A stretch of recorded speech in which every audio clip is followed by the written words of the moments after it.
Good morning mga amigoy. By the way, niari ko karon sa Tisanda Heights. Kumbaga, nakontak ko sa customer through my page. Nakita niyo sa screen niya. I-contact ko niya through my page. Tapos according to customers, nasa ipatawad ng ceiling fan. So tawad na to goy. Okay.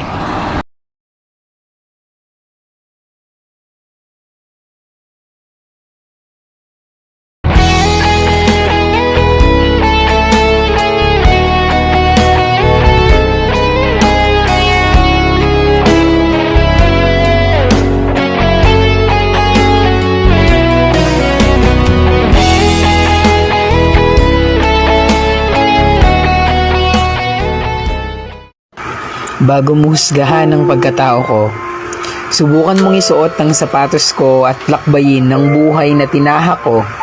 Kung narating mo ang narating ko, malalaman mo ang tatag at tapang ko. Man ako aasenso sa ganitong klaseng trabaho, okay lang yun. Pero isa lang din hindi ako, hindi magugutom pamilya ko.